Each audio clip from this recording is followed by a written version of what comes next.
Somewhere in a cold case unit, in a box that hadn't been touched in years, evidence tested from a 20-year-old murder just came back with a twist nobody in that unit was ready for. The bite mark on Sherri Rasmussen's arm, the one investigators swabbed the night she died, belongs to a woman. 15 years of a quote-unquote two male burglars theory, undone by a single lab result. But a DNA profile isn't a name. It's not a face. It's not an address. It's just a string of numbers with no match anywhere in the system. Somewhere out there was a woman who bit Sherri hard enough to draw blood while she fought for her life, and for 2 decades, nobody official was looking for her. Nobody, that is, except a grieving father who'd been saying the same name to detectives since the week of the murder and getting brushed off every single time. This time, the case wasn't going to stay cold. This time, it was about to walk in wearing a badge. I'm Erica, back with Marina, and this is Grim.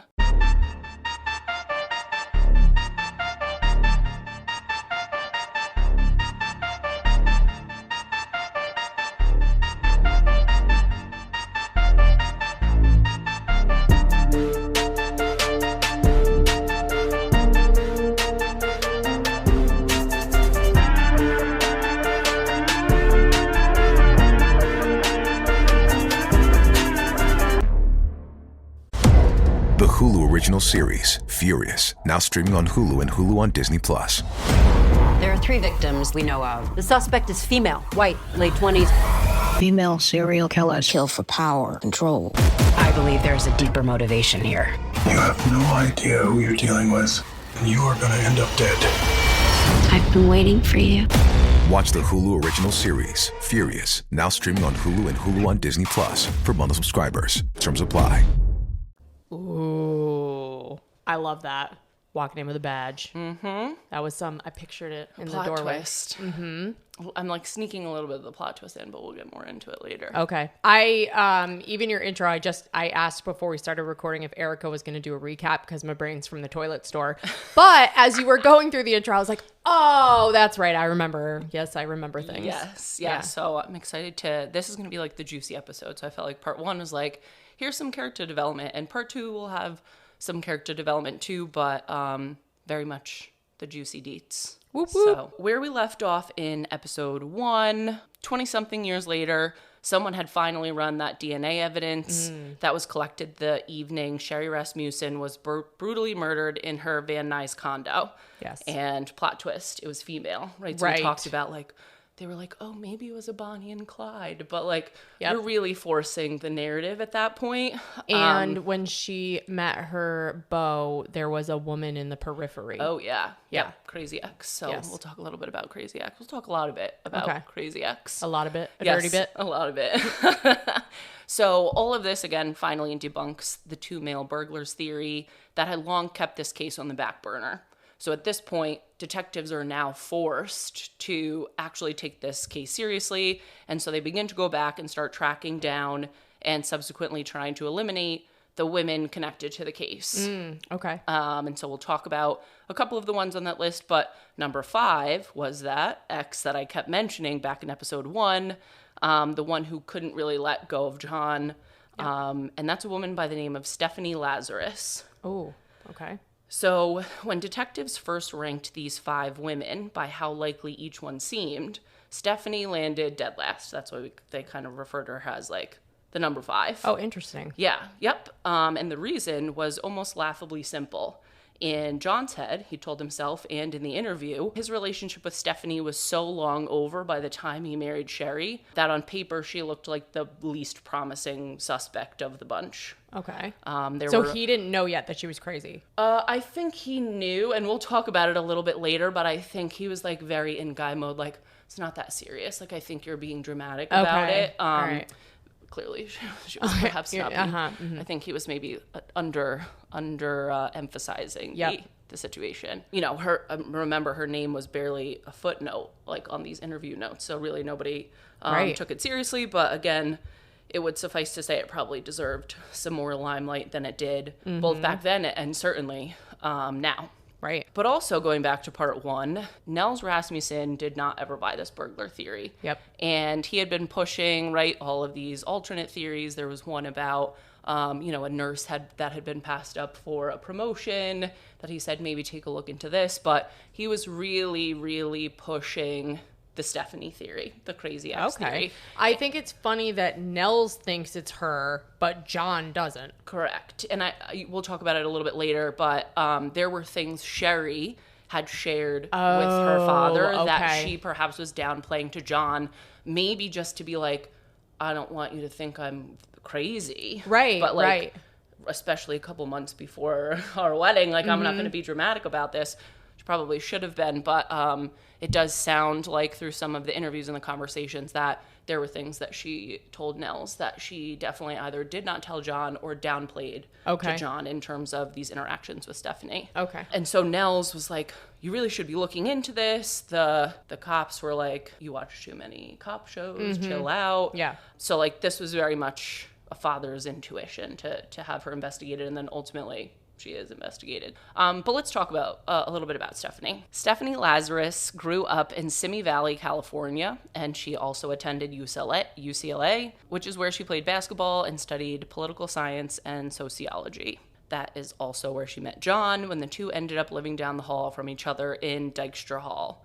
And this like brought back memories of me being like, how many people do I remember meeting like in freshman year? Oh my gosh. And then I'm like, but I didn't become obsessed with any of them. No, so very much no. And I think if I did like think anyone was attractive, I still am not like pondering about them like years and years later and perhaps plotting to kill their significant others. Just as like a strange existence. Really glad that you are more mentally stable than Sherri. Perhaps no, not that's than Sherri, why than Stephanie. Yeah, perhaps that's why my DNA is not, found on the arm of a body. Correct. Yeah. Of a murder victim. Mm-hmm. Correct.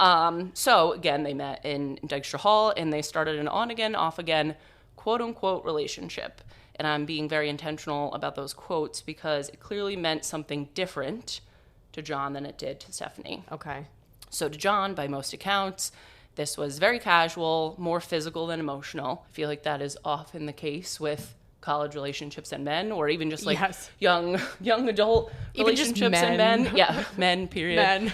And they'd carried on like that for years, even after they'd both graduated from UCLA.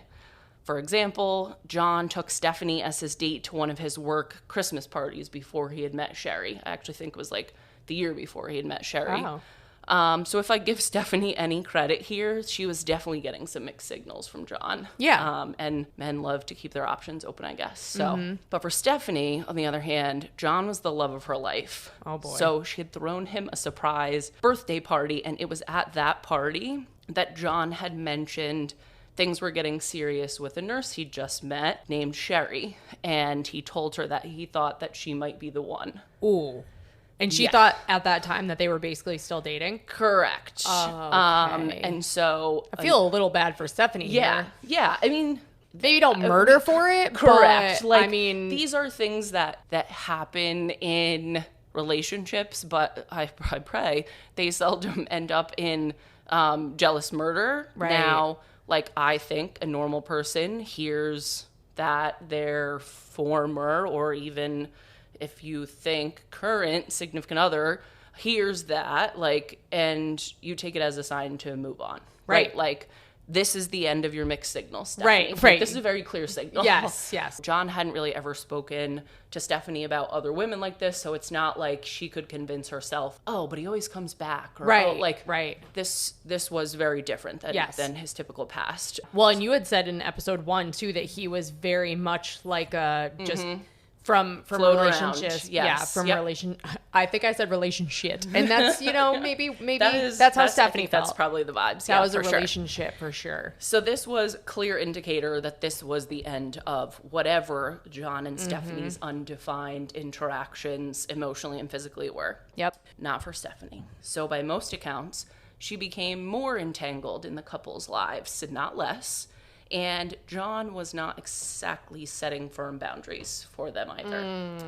According to reporting on the case, Stephanie had written to John's own mother around this time. Oh, no. Written a letter telling her she was truly in love with her son, months before he ultimately married Sherri. Oh, girl, no. Yeah. Now, I don't know what my mother would have done, and obviously it's different when you have boys than when you have girls. I don't imagine there are many men writing love letters to their... many men. I had to. I'm so glad that I can experience an episode with song. The jukebox? Yes. So I'm again unsure what my mother would have done in this scenario. Super strange behavior. She's not getting into mediating who I marry.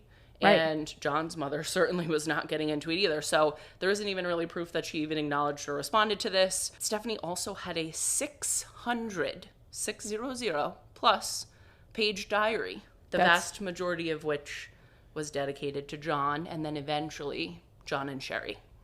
I would like to know what a 20-something or 30-something 600-page diary looks like. Is it just his name over and over, or is she writing something that's more of a biography? I believe it is the latter, because it does actually get fully entered into evidence later in the trial. So, and there are many excerpts and things from the diary. Are there lots that of are parts? Correct, that are accessible. So some pretty bananas stuff in terms of Stephanie and her obsession with John, and we'll continue to talk about it. Okay. So here's detail that makes me want to vomit, quite frankly. So John proposes to Sherri. Stephanie finds out, and she's inconsolable. She calls him. She's, not processing it well. And just out of curiosity, if you were John, what would you do in this scenario? I wouldn't take that fucking phone call. Perhaps you've taken the phone call already. What would you? Or what would you not do? Go see her. Yeah, okay. So John went to go see her. Yeah, no. Yeah, yep. So John went over to her apartment, and by his own account, so his own admission, slept with her. Oh, John, you're a fucking asshole. To give her closure. Stop it. Only and poor men Sherri. justify that. Yes, so, and poor Sherri. Yeah. That's what she needed. Your dick one more time. Correct. She's healed now. In this woman who's already crazy. Yeah, 600-page she's healed. Great. And so, again, this is my man. There's absolutely no wedding in a couple months. His stuff's probably on the lawn, probably on fire on the lawn. God. And that we're not going anywhere. But Sherri agreed to move forward as long as John would cut all ties with Stephanie completely. Oh, so Sherri knew. Correct. He admitted it to her. Yeah, and I think probably the verdict's out on to what extent she at the very least knew that he went over and talked things out with her. I think it's questionable about whether she fully knew that they slept together, but yeah. Okay. Yes. All right. So she was like, listen, cut it off. I do not want her around. I do not want you around her. Yeah. But cutting ties was not clearly something that Stephanie was willing to accept. And this is where I want to kind of slow this down and talk about all of the instances in which certainly there were no ties that were cut. Ties that were cut. So in the months leading up to the wedding, Stephanie didn't just casually reappear around the couple once or twice I know that they go to this bar and I'm going to be there. No, she showed up at the hospital where Sherri worked on more than one occasion. And at least one of those visits reportedly turned into a full-on confrontation between the two women. We're talking raised voices down the hallway of a hospital over a man clearly Stephanie had not let go of. I would have gotten a restraining order on her immediately. Yeah, I think there's a number of things Sherri could have done. And again, how many of them would have prevented probably this? nothing. But even if she had a restraining order, she would have broken it. Again, all we can talk about is it may not have saved her life, but it wouldn't have taken 26 years for this case to have moved anywhere. Mm-hmm. And so again, one of those hospital visits, Stephanie showed up and confronted Sherri directly, making a point of telling her she and John had history and they were very much still in contact. So you can imagine this whole, he just went over and slept with her. How am I not to believe that this is potentially still accurate? Right. And so, imagine being cornered at your job and told by your fiance's ex that, he's still coming to me. I would lose my mind. Yeah, I'd be making sure that my fiance addressed it at a bare minimum. That's right. That's putting it lightly. Right. But John and Sherri got married anyway in November of 1985. And the months right after the wedding were supposed to be the easy part. But Sherri's worries about Stephanie never really fully went away. Not long after John moved into the condo, weird calls started coming in. The kind where like someone immaturely calls you and you pick up, and then there's a silence and like breathing and then nothing, and then it hangs up. Very mature at mid-20s at this point. Right. And before Sherri and John had left for their honeymoon in the end of 1985, they bought a burglar alarm. Burglaring. Burglar. A burglar alarm installed, and Sherri picked the code herself. What do you think the code was? Her birthday? Their wedding anniversary. 1123. A friend had gently pointed out that perhaps not the safest choice, since it's hardly a secret. And I feel like that breaks all modern safety and passcode standards. Like, don't use your birthday, don't use like your dog's name or your anniversary or like other easy guesses where anyone who looked at your file would immediately know. Yeah. So unfortunately, she did not, adhere to any of those recommendations. Not only that, it's like the easiest for passcode. Like the only thing easier would be like 1, 2, 3, 4. It's like 1, 1, 2, 3. That it is like. Yeah. Not even if you didn't know their anniversary. Right. Like maybe you lucked out and accidentally hit 1 twice and then it was like 1, 2, 3 and it, opens. That's even worse. That's even worse. So early in 1986, Sherri and John flew out to Tucson to visit her parents. And Nels, the ever-protective dad, actually tried to talk John into relocating the two of them there, like, entirely. Oh. He even offered to use his own connections to help John land an engineering job in Arizona. But John did not take him up on it, and I have to imagine that some part of both Nels and John wish every day that he had. Oh my gosh, especially Nels, because he knew. Yep. When they had gotten back to LA, Sherri confided something new to her father. She believed she was being followed on the street by someone who seemed to be actively trying not to be recognized, and on one occasion, she thought it might have been Stephanie disguised to look like a young man. Again, she didn't want to worry John with it, right, like we were talking about earlier, and so she kind of just kept it between herself and her dad. She didn't think going to the police would actually change anything. How crazy would you feel? You'd feel so crazy. You'd be like, I can't explain it, but I feel like someone's following me and they look like a young man. You'd be like, what the fuck are you talking about? Sometimes they look like a girl. Sometimes they look like a young man. Yeah. Yeah. And honestly, here, I have to show you a picture of what Stephanie looks like, because it is, and I mean this in the most respectful way possible, from far away, not hard to potentially like mistake her, because she does have like shorter hair and just like a smaller build where like you wouldn't really notice that kind of stature from far away. It's not hard to think that she's trying to disguise herself as a male. Yeah. Also, there's really nothing. She's so ordinary. Yes. She just is like a completely normal person. There's nothing that stands out about her. Yeah. She's just brunette and has a face. Yeah. And shorter hair. Yeah, so she, again, kept it between herself and her dad. Then one day, she came downstairs after John had already left for work and found Stephanie standing in their living room, having let herself in somehow. Oh, and I'll put somehow in the quotes. God. Because we just talked about the passcode. So we can presumably guess that is Holy likely shit. how she let herself in. I would gasp, because I don't think I would be prepared to walk downstairs. I think it's actually my nightmare is like to either wake up to someone in my room or to walk downstairs to someone in my home that I am not expecting to be there. My flappers would be gasped. Yes. So Sherri just asked her to leave and she left.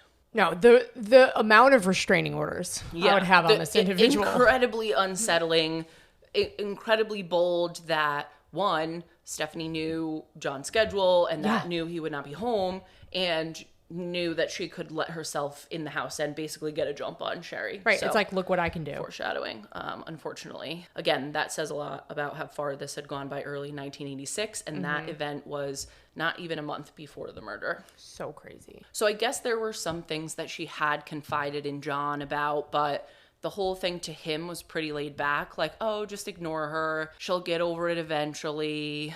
And interestingly, John and Stephanie didn't even fully sever contact even after the murder. John later admitted that he and Stephanie had reconnected briefly on a Hawaiian vacation. What? In 1989. So not even 3 years after the murder.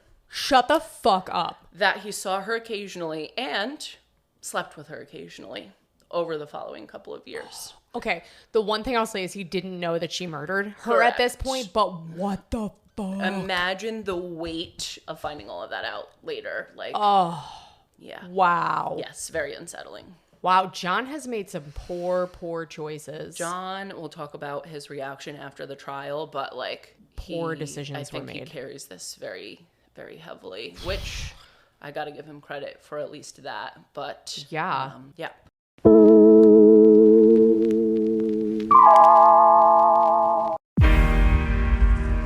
I'm not giving up. I am selling the building. The final season of FX's The Bear. The restaurant is flooded. Everything's either going to be okay No, stop. Or not. We are outgunned and we are outmanned, but we have each other. FX's The Bear, the final season. All episodes now streaming on Disney+.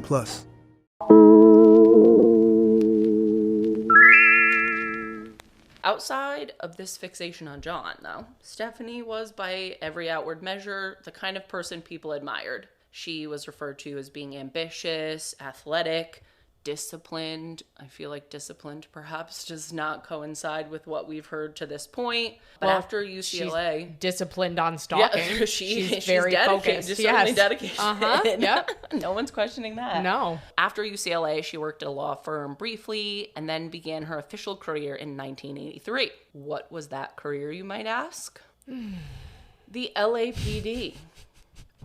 Of course it is. Yep, it's the LAPD. Wow, starts to really tie a lot together in this case. Oh, man. So she began building a career there at a time when women were not exactly climbing the ranks easily in that department, not much different than the rise of Sherri herself. So it is tough because, like, if they had connected on some other level other than her obsession with John, I think they could have, like, really related. They were both athletic, like, they were both in male-dominated fields and, like, really working hard. So they, beyond probably the psychosis, probably had some things in common if they were to ever have bonded. It's not a strange story for people to become friends with their exes, but I think they potentially, beyond, again, the craziness, potentially would have had a lot to talk about. At least she wasn't assigned to investigate the case. Correct. Somehow, and actually we'll talk about it right now, she didn't work really in any capacity near any of that. So off the clock, she was active with the Los Angeles Women's Police Officers Association and helped organize childcare for the families of other officers. Oh. On the clock, her career kept climbing. She'd go on to spend more than 2 decades on the force, eventually landing just one of 2 spots in the LAPD's only full-time art theft detail. Oh. Where she picked up some local media attention for recovering a stolen statue from a home in the Carthay Circle neighborhood. Shit. Now, I feel like that sounds like the lamest LAPD story ever. Like, stolen statue recovered from, whatever. But, so I actually looked up Carthay City because I'm like, why is this such a, like, noteworthy media attention thing? But it's apparently a very affluent neighborhood in LA that's pretty rich in history. Back when it was being constructed in the 1900s, buyers one-on-one had to work with an architect to design their homes because no home could look like any other home in the city. Whoa. Yeah. It was also home to a historic theater that hosted a number of movie premieres in the 20s, like Snow White and Gone with the Wind. Even though the theater was eventually demolished in 1969, the town remains a historic and affluent location to this day, which perhaps on a boring day in the news is why a stolen statue there gained media attention. We love to give So the celebrities and rich people live we there. love to give the rich people who lose things they don't care about attention. And I think the strangest part of this whole case is after the murder, despite the short-lived occasional flings with grieving John, Stephanie just, like, moves on. Oh, well, I mean, she solved her problem. I guess, but to what value? You didn't even make a pass at a permanent relationship with John. In fact, she marries a fellow LAPD officer named Scott Young in 1996. So, like, 5 or 6 years. There's a good gap from the Hawaiian vacations and flings to the Scott Young wedding. They adopt a daughter together. She's assigned to these high-profile cases that put her in the public eye. From the outside, it looks like she lives not even just a completely normal, but like almost an enviable life. Huh. So it wasn't, it's like it wasn't even about John. It was just like it was a, if I you wanted can't have him, yes. like if I nobody can, or right. like if you're not going to have me, you're not going to have the true love of your life. I don't know.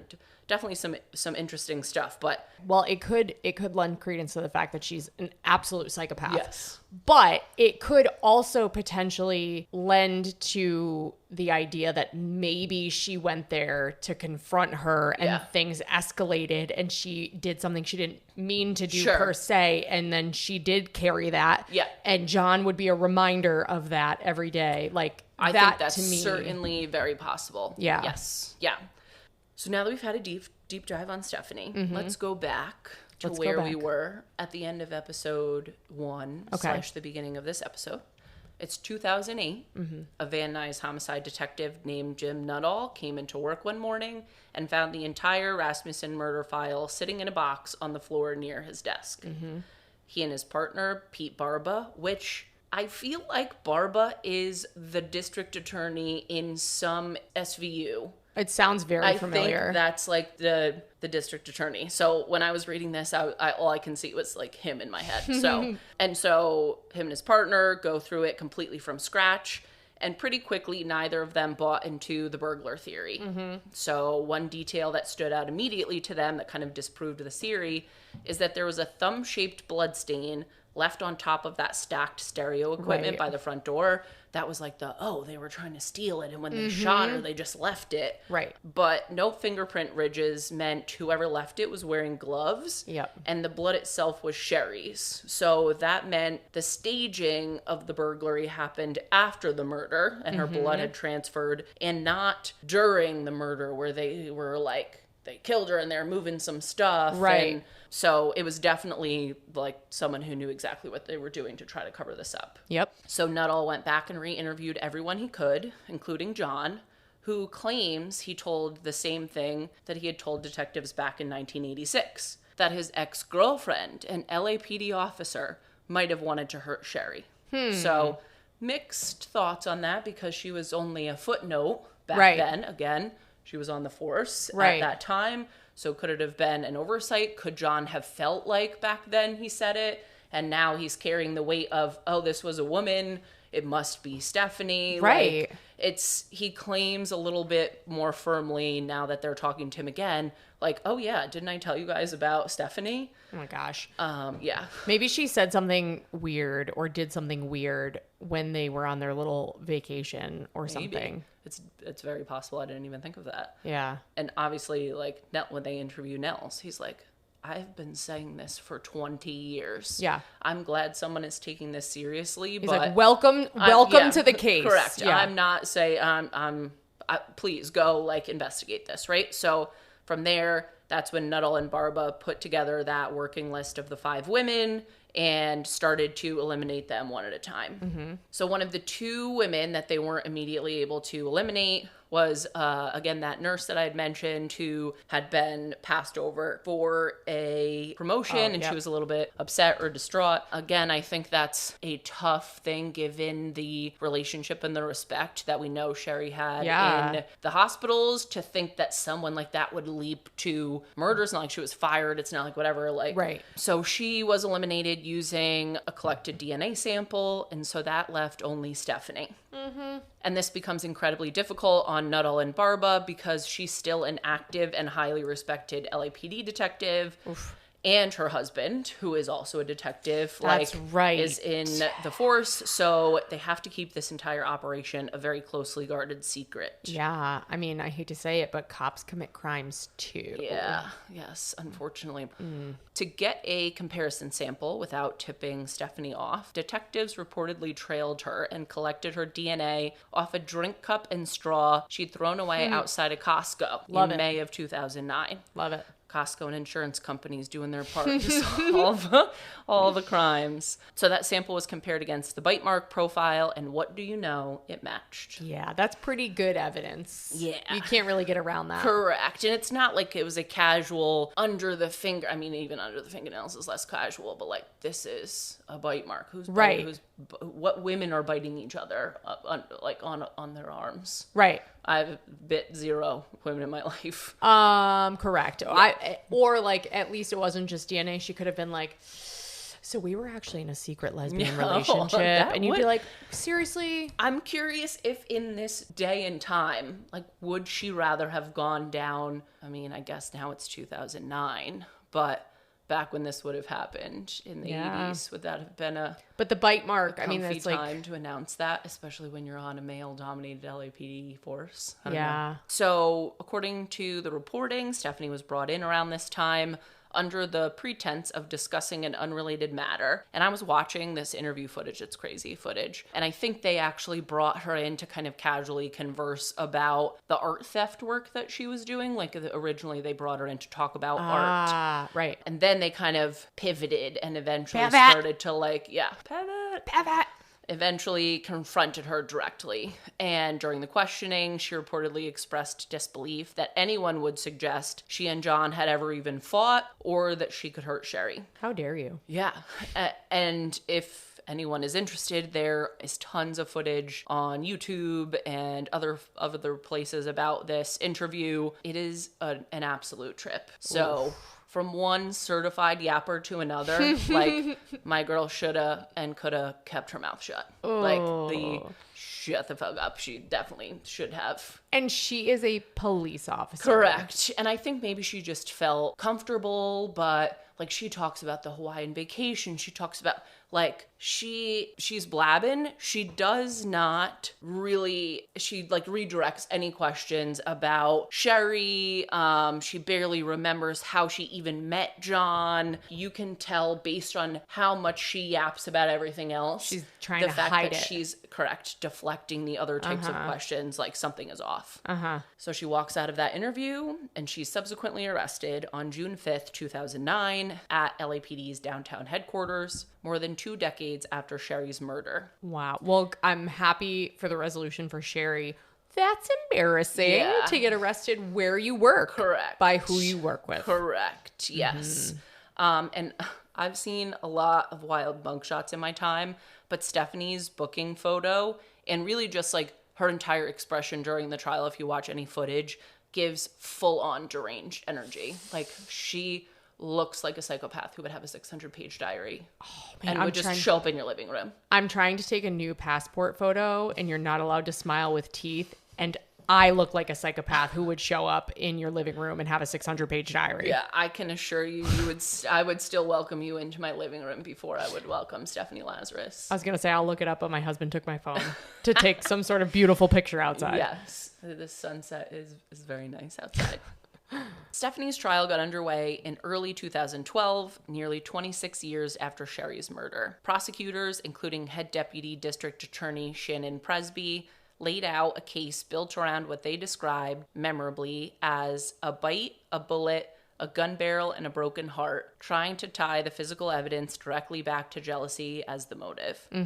They argued that Sherri had let Stephanie into the condo that day, that a confrontation turned physical, and that Stephanie bit Sherri's arm during a struggle over the gun before shooting her 3 times, reportedly through a quilt or blanket used to muffle the sound. Who knows if she even let her in? She could have let herself in. Yeah, I think they're probably sticking to the, like, even if we can't prove that she broke in, Right. like, she already did that one time. Like, right. They don't need that piece of it correct. because she committed murder. Exactly, So we're correct. good. And I feel like that is certainly an easier place to focus Yes. than attempting to bring into question, like, well, how did she get in there? Right.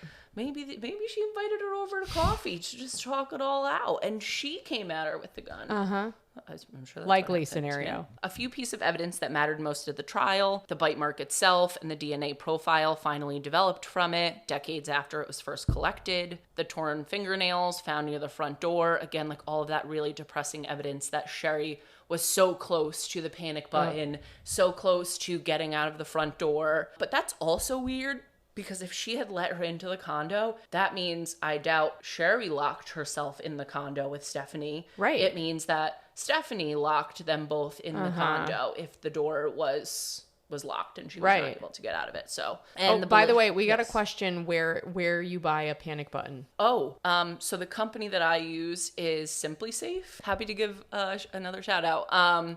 And you can, it's like a fully customizable system. So you can get whatever number of sensors you need. I have like sliding door sensors and window sensors. They have glass break sensors, CO2 and fire smoke detectors, that go direct to the fire department. They have a panic button that goes direct to the police department. And it's all customizable based on like how many panic buttons would you want to have in your house. Ooh. I feel like there's like probably a rational like 2 panic buttons, like panic button downstairs and a panic button by your bed if you hear a noise. But who am I to tell you how to design your safe home? You want 10? Get 10. You want one? Get one. It's extensible. You want to add more later. So I love Simply Safe. Wow. So excellent. So, yeah. Thank you. Now, the more you know. The more you know.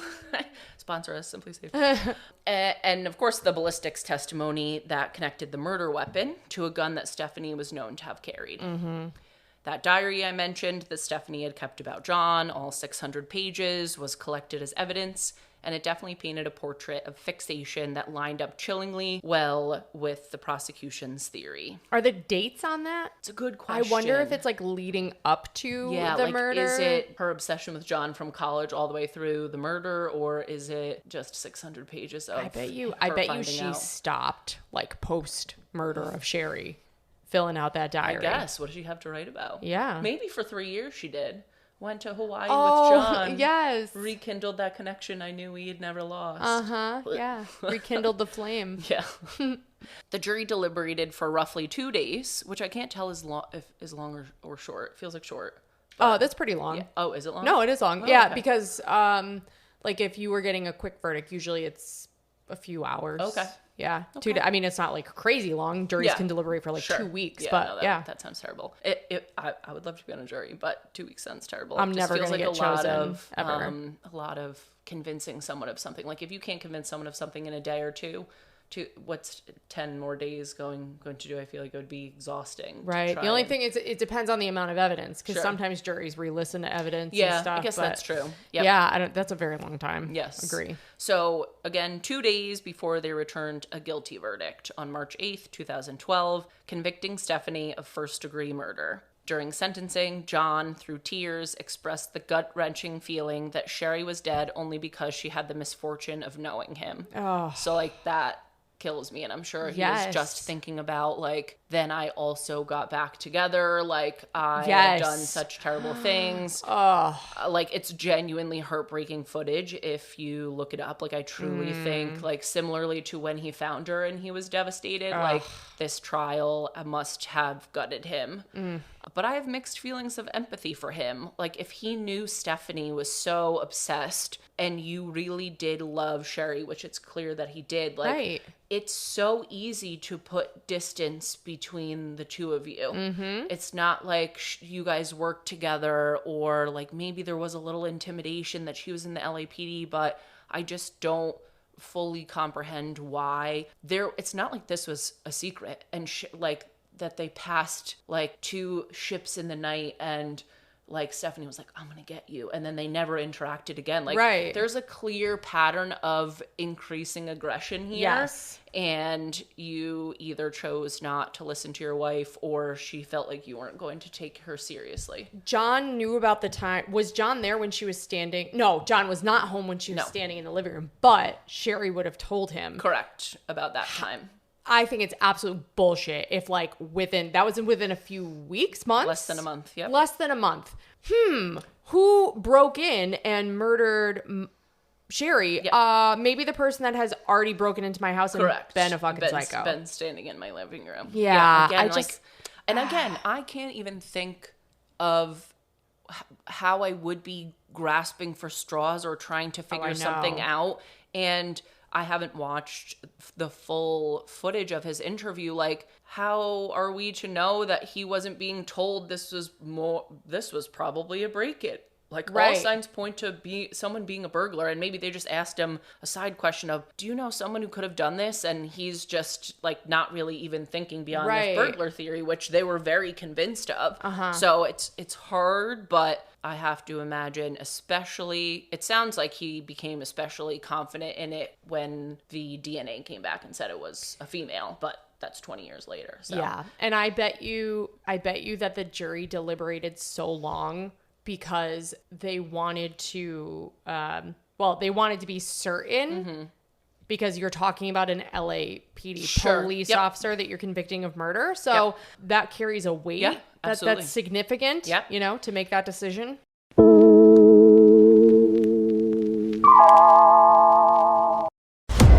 The Hulu original series, Furious, now streaming on Hulu and Hulu on Disney Plus. There are 3 victims we know of. The suspect is female, white, late 20s. Female serial killers. Kill for power, control. I believe there's a deeper motivation here. You have no idea who you're dealing with, and you are going to end up dead. I've been waiting for you. Watch the Hulu original series, Furious, now streaming on Hulu and Hulu on Disney Plus for bundle subscribers. Terms apply. This episode is supported by FX's The Shards, a seductive drama from executive producer Ryan Murphy. Set in 1980s Los Angeles, the series follows a group of glamorous, deeply entangled high school seniors drawn into a life of wealth, beauty, parties, and excess. At its center is Brett, whose reality begins to unravel when the arrival of a new student coincides with a series of mysterious murders. FX's The Shards premieres August 5th on FX and Hulu. So Stephanie never admitted guilt at the trial. Not surprising. She simply smiled and walked out of the courtroom after being sentenced to 27 years to life, plus 2 additional years on a related gun enhancement. And she smiled? Yeah. I mean, I have to show you, and if we're going to do any case photos for this, like, we got to put the mugshots and the pictures of her in trial. She looks scary. Like, the Obsession girl. Have you heard of the movie Obsession? No. I don't know what it is about scant bangs. Okay. Like scant greasy bangs that make you feel like very The Ring, like that, like Samara. Don't kind talk of. about her. Yeah, no. Like, how dare you? That's the vibes that like, Stephanie especially was giving it at the trial. Yeah. Okay. Well, she was probably in prison, right? Definitely not like I guess they don't probably have great hairstylists. No, they don't have their She was cutting her own bangs. Yes. Honestly, her bangs look like my bangs when my mom used to cut my bangs. So God, maybe my mom had a stint in jail where my mom would be like, "Oh wait, they're just a little even. Let me fix them. Oh wait, they're just a little even. Let me fix them." Then they're in the middle of your And that was my grandmother's favorite hairstyle I had, is when it looked like you put a bowl on my head and cut it like a boy. Correct. That was when I was the cutest to her. Yes. And I think my sisters got slightly luckier because I was like the test dummy and my mom got better and better at cutting bangs. Oh. But I was not so fortunate. I was still very cute as a child. So like the bangs were not really that bad, but there were some bangs, and I'm sure at some point I was cutting my own bangs like that too. Oh, my daughter did that too. Yeah, I'm actually very afraid. My daughter has like the most beautiful hair, and I fear the day where she somehow gets a hold of scissors and snips. But you know what? It's a rite of passage because my daughter did it. She left it about a 1/4 inch. We cut other bangs into it to sort of blend it together. And then she was mad at me that she had bangs. And I was like, girlfriend, you did this. Correct. And then next time I won't fix it. Next time you can live with yours. Yes. And her solution was to just cut them to the root. And I was like, no, that's not going to get you where you want to be. Yeah. So yeah, it's a rite of passage for little girls. So it's coming. It's coming for you. I can't wait.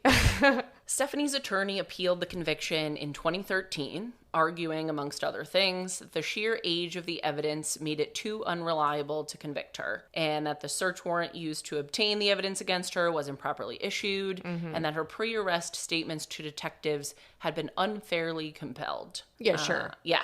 So in 2015, a 3-judge appellate panel unanimously rejected every one of those arguments, upheld her conviction, finding the combination of motive, circumstantial evidence, and her DNA on a wound Sherri sustained while fighting for her life added up to convincing proof of guilt. Yeah, this is like, I mean, there is circumstantial evidence, but the DNA is pretty direct evidence. Yeah, I would say the only potential argument that you could make when I think back to what we discussed about that DNA evidence was in the freezer. It was in a shitty freezer. It was like in a drippy freezer. The entire case file of the rest of the evidence kind of went MIA, but the vials and everything were still taped. They were intact. They were labeled. Yeah. So even if they were in this drippy freezer, the actual swabs were intact, and there was no signs to say that any of it had been compromised. Tampered the actual swabs. So I mean, I guess if you're gonna attempt an appeal, that's probably the best you're gonna get. Or following me to Costco to get my straw is, I don't know, infringing upon something. But yeah, I mean, they were grasping. You're gonna go with whatever most you can appeals. for an I feel like are grasps. Yeah. The California Supreme Court declined to hear any further appeals later in that same year, closing the door for good on Stephanie's direct challenges to her conviction. Good. The story doesn't stop with a conviction, though. For years, Sherri's family felt strongly that the LAPD itself owed them accountability for how badly and how long this case had been mishandled, while one of their own was the prime suspect all along. Nels and Loretta filed a claim against the city, alleging both that Stephanie had murdered their daughter and that the department had effectively enabled a decades-long cover-up. That claim was ultimately dismissed as time-barred under the statute of limitations, and courts later confirmed the family had no path to sue the department over it. An internal affairs investigation into the department's own handling of the case was technically opened, but by most accounts, it was shockingly thin. Reporting on the case found the officer assigned to investigate spent only a handful of hours in total, several of which went to just writing up the final report. They never spoke with the Rasmussen family at all. That investigation closed within weeks of Stephanie's conviction. One allegation was automatically sustained because of the conviction itself, though no discipline could be handed down since Stephanie was no longer employed by the department by then. Author Matthew McGough, who spent years digging into the case for his book, later called the internal investigation a sham, one he believed was quietly closed because the department culture treated the whole situation as something better left alone than examined closely. Yeah, we don't like that. Yeah, no. Jennifer Francis, the LAPD criminalist whose DNA testing on the bite mark ultimately helped identify Stephanie, filed her own lawsuit against the city in 2013. Oh. She alleged that a retired cold case detective had made it clear to her early on that Stephanie wasn't to be considered a suspect. Oh, shit. And that she'd been discouraged from pursuing that lead and then faced retaliation years later after raising concerns about the case had been being handled. Oh, shit. That case went to trial in 2019, and a jury ultimately sided with the city, finding that Francis hadn't proven any actual violation of the law, and an appeals court affirmed that outcome in 2022. That's dirty. Yeah, so disappointingly on the legal side, no one has ever successfully held the department accountable for all of this, even though the pattern the Rasmussen family and Francis both pointed to looks awfully similar. I'm sure the LAPD gets sued all the time. All the time. Yeah, I can't. And it's just frustrating on this because there's a clear pattern in how they've handled the exact same case from two different unrelated and unknowing to each other parties that were engaged in the case 20 years separated. Right. Yeah. Like, the Rasmussen family was probably not even ever in contact with Jennifer Francis. So to kind of have those two things, and again, I don't know if you could use reference one for the other in like a case, like could Jennifer Francis have said like, even the Rasmussens like experienced this, but yeah, it definitely disappointing. And here's where the story has kept evolving right up through this year. Oh. Some years back, California passed a law giving special parole consideration to people who committed their crimes as quote-unquote youthful offenders. So those under 26 at the time they committed their crime. Stephanie was 25 when she killed Sherri, which made her eligible. In November of 2023, at her very first parole hearing, Stephanie did something she'd never done at trial. She publicly admitted to killing Sherri and expressed remorse, telling the board it made her sick that she'd taken an oath to protect people and instead had taken Sherri's life. A parole panel initially found her suitable for release, partly citing her age at the time of the crime and her clean disciplinary record behind bars. But the case drew enough attention and the Rasmussen family pushed back hard enough that Governor Gavin Newsom asked for the decision to be reviewed by the full board. In October of 2024, following that review, the board rescinded her parole grant after a 90-minute hearing, finding good cause to reverse it. LAPD detective Greg Stearns, who had helped crack the case back in 2009, along with the original trial prosecutors, showed up to oppose her release, arguing that the sophistication and cover-up involved in the crime looked nothing like a youthful, impulsive act. Yeah, and so when that law first came out, I was involved in those public hearings for people who are younger. Interesting. It's very, and I do have very strong feelings about when they have laws that allow 16-year-olds to be tried as adults and they're getting life sentences. There is very good scientific evidence that shows, your brain is not fully formed until 25, 26. Okay.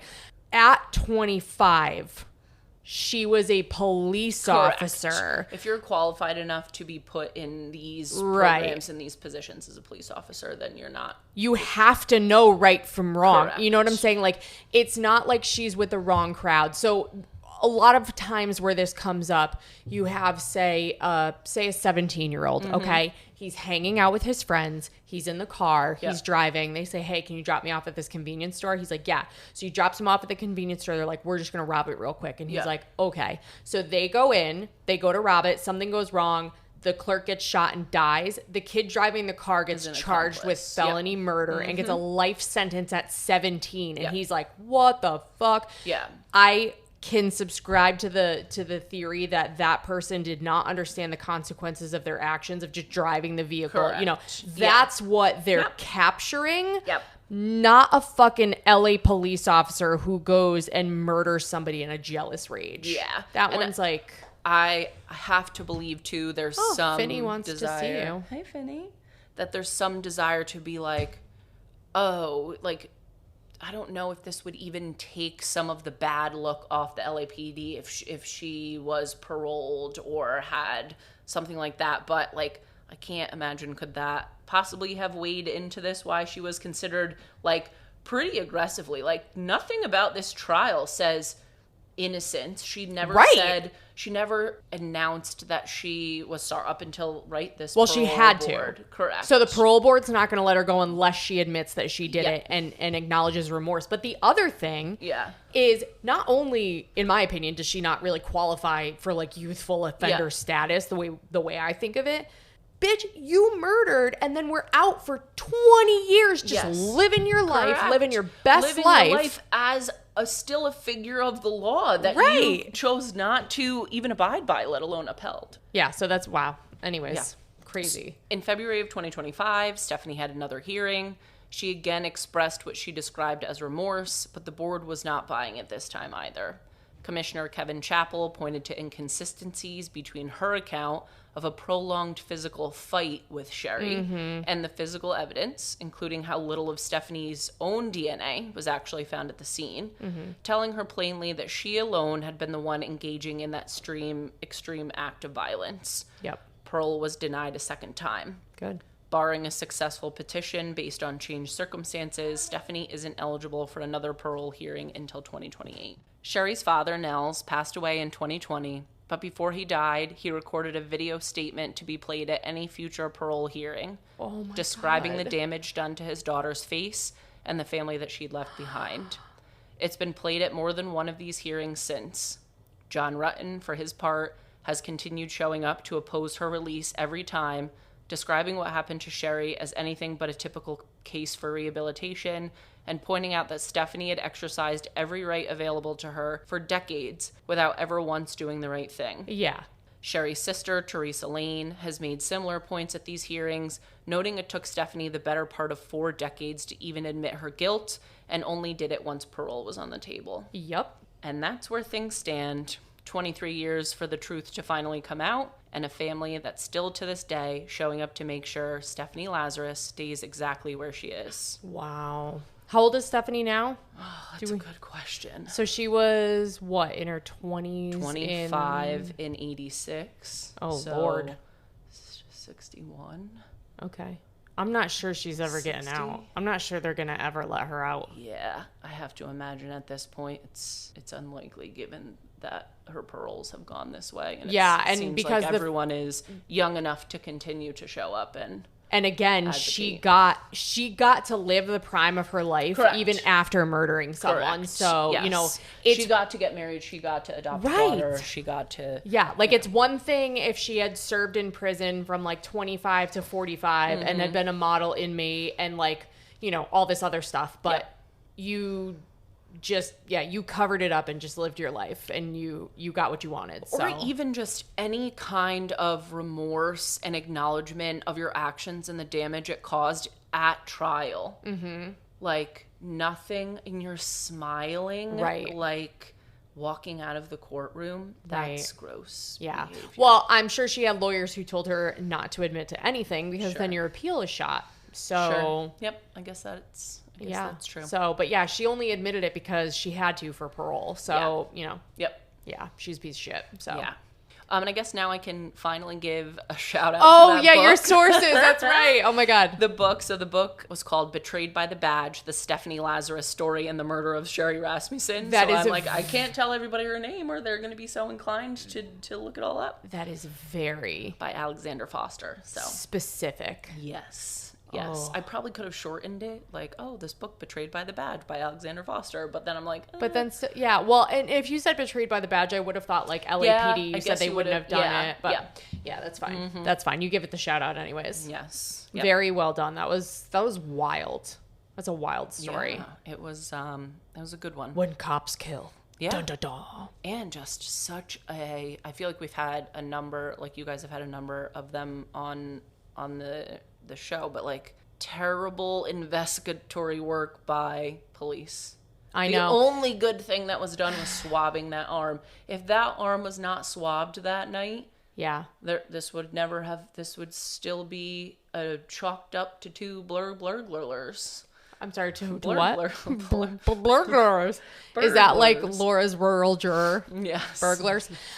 I was thinking about it. I think you mentioned in the first episode, like how there's so many burglaries in LA for drug related things. And, you know, I was thinking about my job where you see the same thing day in, day out. We see this with insurance claims. The claim adjusters, like things get by them because they have so many files and they see the same thing day in, day out. And so these cops are like, this is a burglary. You have got radios by the door. You've got this, you've got that. If you're in that profession, you don't get to phone it in. So like maybe you go out there originally and that's what you think. But then if you have family like banging down your door, I don't know. I guess I could just see how cops get jaded. Like this is just another murder. I know you're an upset family. It's always an upset family. It's just frustrating because there was never another lead pursued. It's not like they had one lead and they followed it. They were just like, yep, burglary. Yeah. We just saw a couple of those down the street. Right. Yeah. I'm curious how many resulted in violence. Right. Yeah. Like they said 2 weeks after this happened, a woman like interrupted a burglary, but she's still alive to tell the tale. Right. So yeah. It's just, did they perhaps learn from killing the first person, or maybe that was not really that connected? It's just, you know, Erica, it's just a lot of paperwork, okay? Yeah. Like it just requires a lot of paperwork. Like that internal affairs investigation. Yeah. Disappointing. Mm-hmm. Very much so. Mm-hmm. Wow. And that is the story of Sherri Rasmussen. Yes. I still want it to be Rasmussen. Me too. And I think I potentially have said it that way as I was doing this. So I apologize if I flowed back and forth with my pronunciations. But yeah. If you're enjoying listening to Grimm, please rate and follow us wherever you listen to podcasts to make sure you don't miss any episodes. If you listen to us on Apple Podcasts, make our day by leaving us a written review. You can find our page on Facebook by searching Grimm, a true crime podcast. If you want to subscribe to our Patreon, you can go to Patreon and search Grimm, a true crime podcast. Follow us on Instagram at Grimm Crime Podcast for information on future episodes and case photos. If you want to send us a case suggestion or just say hi, you can email us at grimmcrimepodcast@gmail.com. Listen, learn, and stay alive until next time, because the future is grim.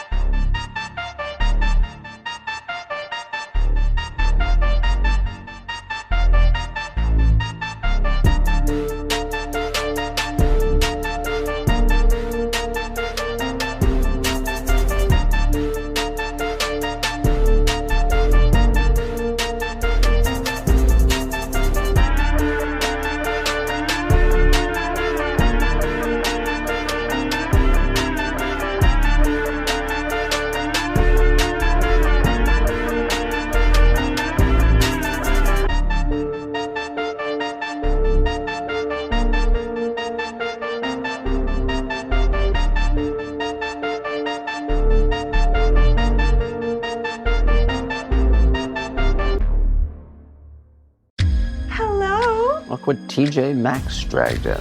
The Devil Wears Prada 2 is now streaming on Disney Plus and Hulu. We are digital, we are downloadable, we are streamable.